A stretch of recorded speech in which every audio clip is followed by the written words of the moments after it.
Pemirsa, skandal korupsi proyek pengadaan laptop Chromebook senilai 9,9 triliun rupiah mencuat setelah penyidik Kejaksaan Agung menggeledah 3 apartemen milik mantan staf khusus Nadiem Makarim. Kejagung juga menegaskan akan memeriksa Nadiem dalam kapasitasnya sebagai mantan Mendikbudristek dalam waktu dekat. Ya, lantas bagaimana modus operandi korupsi proyek digitalisasi pendidikan? Mengapa sektor pendidikan kerap menjadi sasaran empuk para pemburu rente?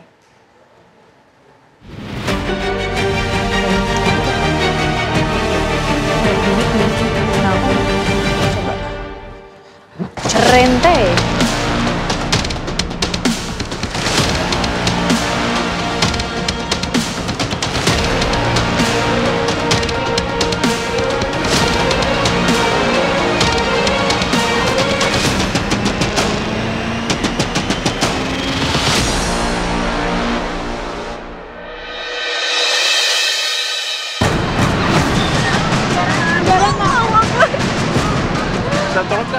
Nadiem Makarim mendadak disorot usai Kejaksaan Agung membongkar dugaan pemufakatan jahat dalam proyek pengadaan laptop Chromebook senilai 9,9 triliun rupiah.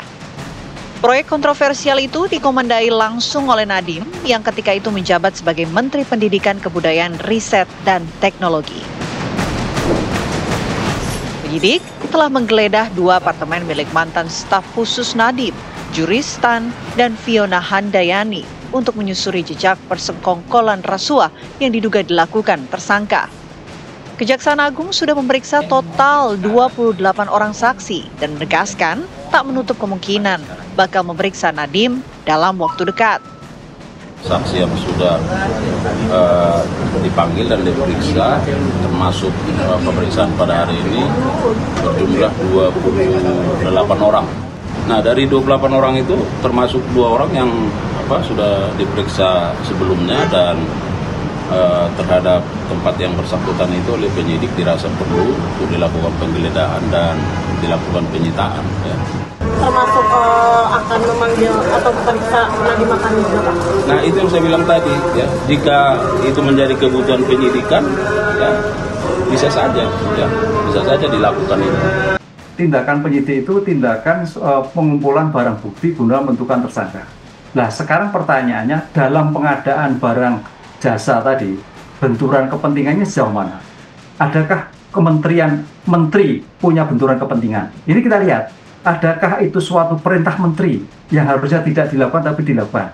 Adakah gratifikasi kepada menteri? Nah, ini lakukan. Oleh karena itu, dalam pengungkapan seperti ini nanti kita melihat, Jaksa Agung akan melihat saksi-saksi yang sekarang ini.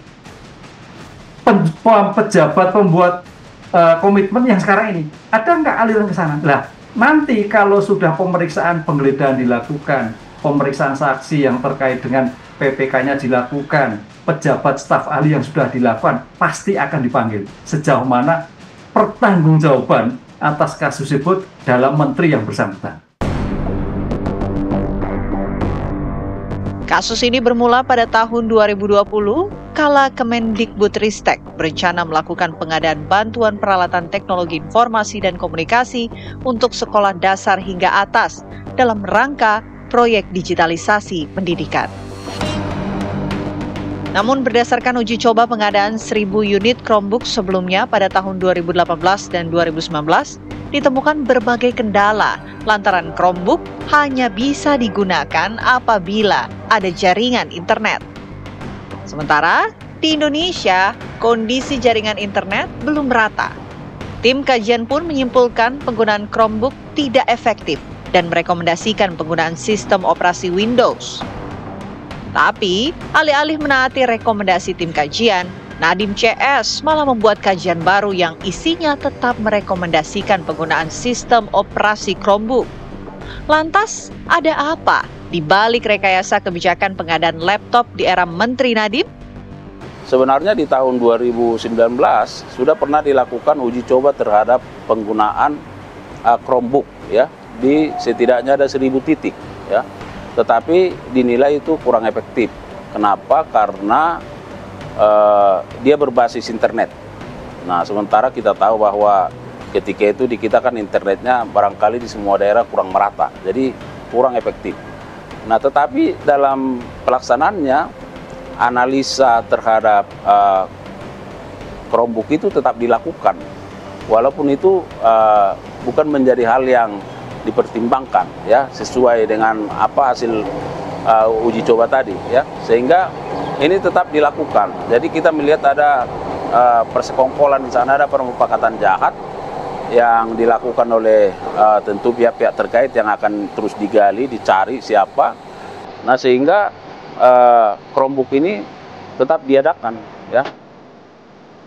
Sementara itu, Menteri Pendidikan Dasar dan Menengah Abdul Mukti menyatakan proyek pengadaan laptop Chromebook terjadi pada awal masa jabatan Nadiem Makarim pada periode 2020 hingga 2022. Saat ini, proyek tersebut sudah dihentikan.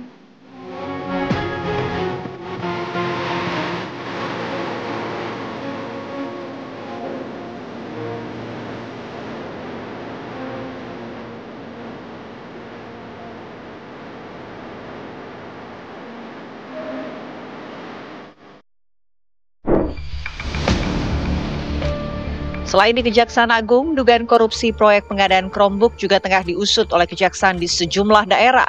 Di Lampung, Kejaksaan Negeri Lampung Tengah menyidik dugaan korupsi pengadaan 2.100 unit laptop Chromebook di Dinas Pendidikan dan Kebudayaan Kabupaten Lampung Tengah senilai 17,4 miliar rupiah. Kasus serupa juga mencuat di Nusa Tenggara Barat. Kejaksaan Negeri Lombok Timur mengusut dugaan korupsi pengadaan peralatan teknologi informasi dan komunikasi pada Dinas Pendidikan dan Kebudayaan Lombok Timur. Indonesia Corruption Watch (ICW) mengaku sudah lama mengendus permasalahan di balik proyek pengadaan Chromebook. ICW mengungkap adanya kejanggalan sebab program di era Nadiem itu tidak ditemukan dalam sistem di Lembaga Kebijakan Pengadaan Barang dan Jasa. Kajian ICW di tahun 2021, pada saat itu kajian kami mempertanyakan mengapa Kementerian Pendidikan di tengah pandemi COVID-19 menganggarkan anggaran yang cukup fantastis. Jadi di tahun 2021 itu rencananya ada 3,7 triliun anggaran Kemendikbud dan dana alokasi khusus pendidikan yang akan dimanfaatkan untuk belanja teknologi informasi dan komunikasi. Salah satunya adalah terkait dengan laptop.